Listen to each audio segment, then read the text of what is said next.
I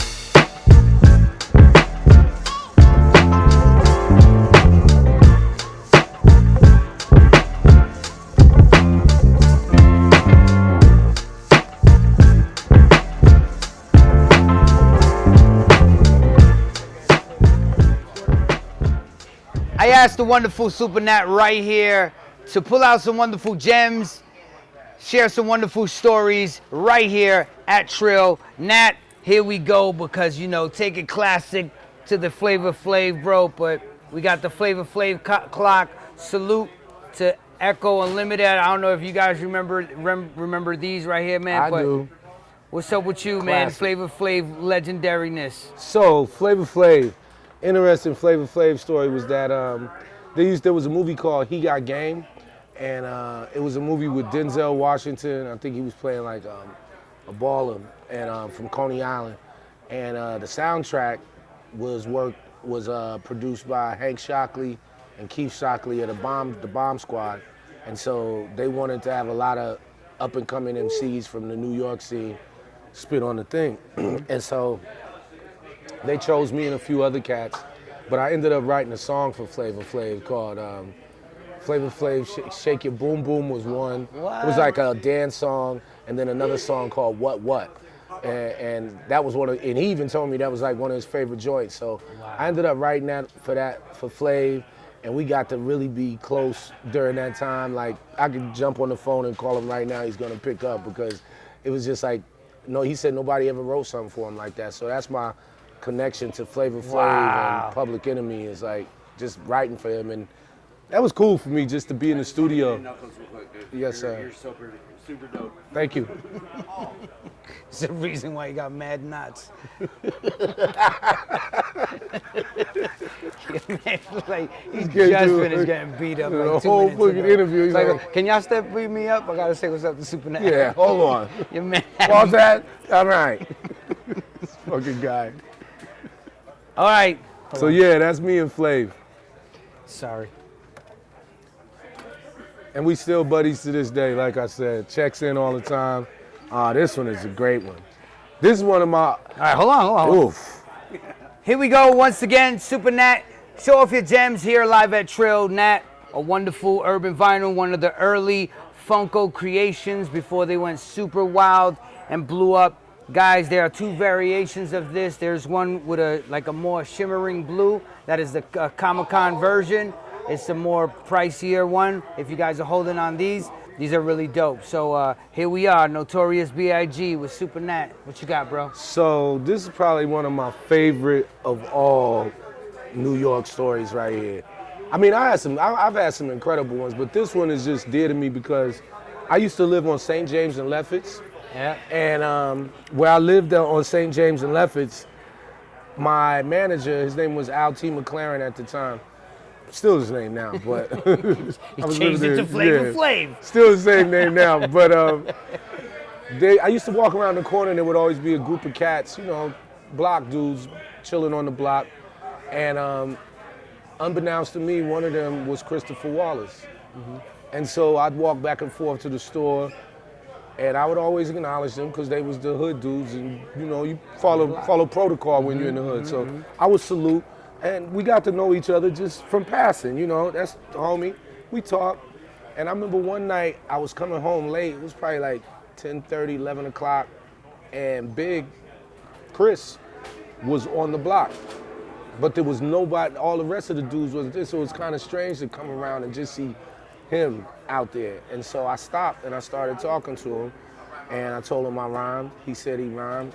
You know, I said, I'm dreaming, I said, I'm gonna get on. You know, two young cats talking about getting on in the game. And then in 1 year, from the day that I met him, boom, Party and Bullshit came out.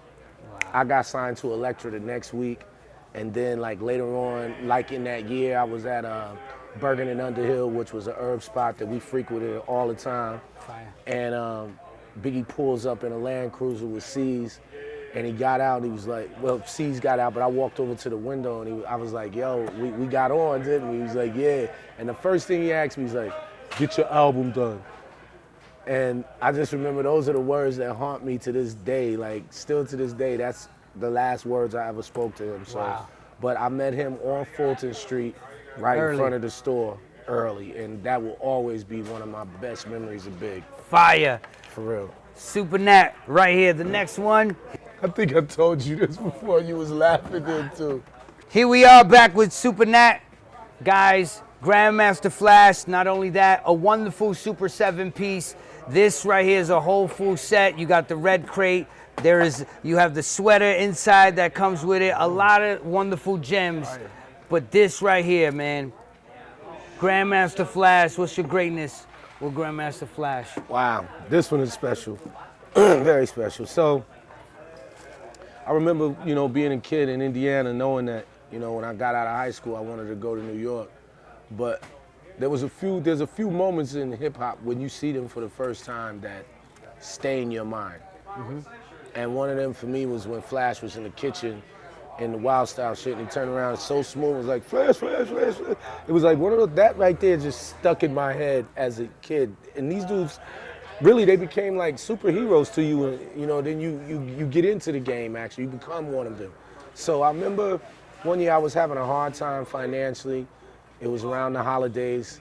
I really wanted to go home and see my parents and, my brothers and sisters. And I had a little bit of bread, but not enough to get to where I wanted to do.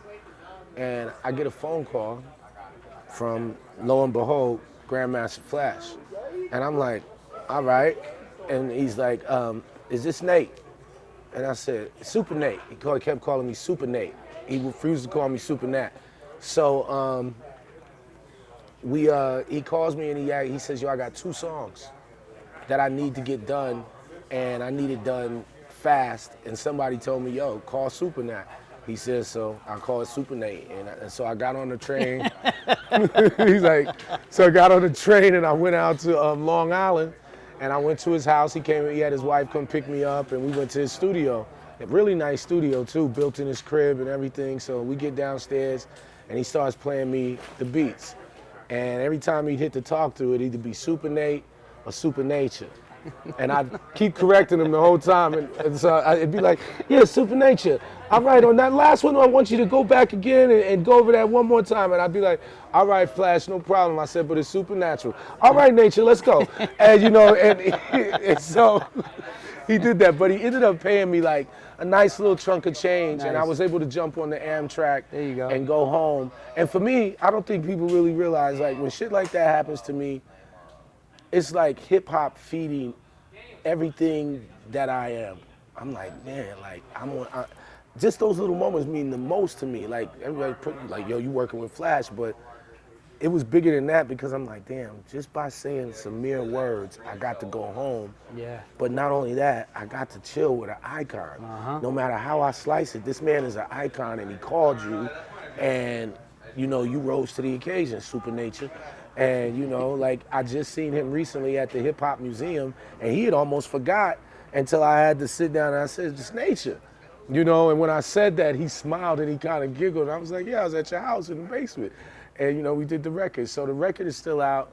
If you put in Grandmaster Flash featuring Supernatural, there's 2 joints. And I did one all about the B-Boys. Let's go. Rest in peace to Frosty Freeze. I rhymed about all of that on the record. So that's how. There you go. My guy Flash. Grand Mr. Flash right here. Yeah, old Flash Wizard. Come on, son. Right here. Wizard Grand Flashington. Said some nature. Before we get out of here, how awesome, as you was talking about, him like a superhero, but that we get to appreciate these artists in this whole new type of way. Man, for me, you understand, this is the old, it's like, I think any real hip-hop dude that really loves hip-hop, we are all big kids on the inside. I swear, I know I am. I still watch old commercials of toys. Yep. I mean, just for shits and giggles, I'll sit at home and do that.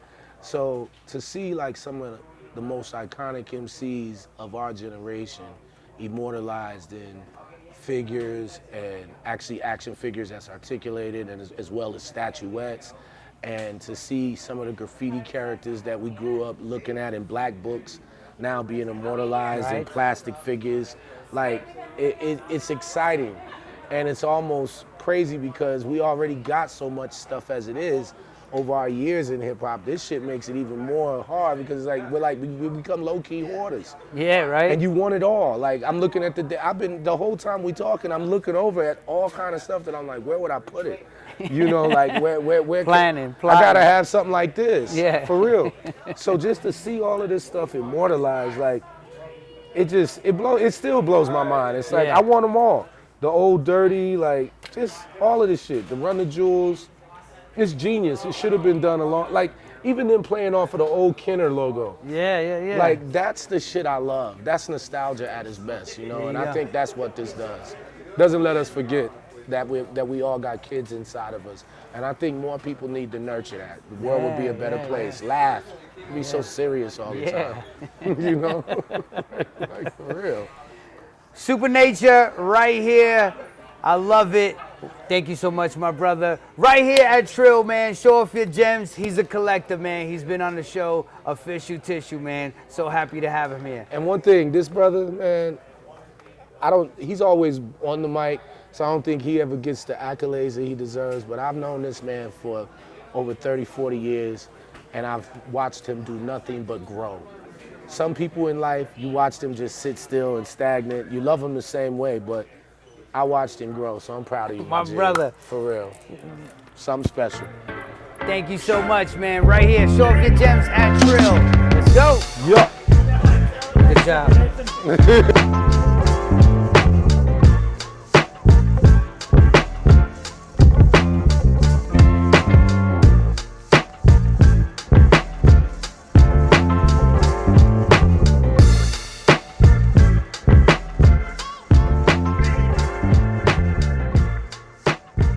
Trill, we got your hip hop needs covered.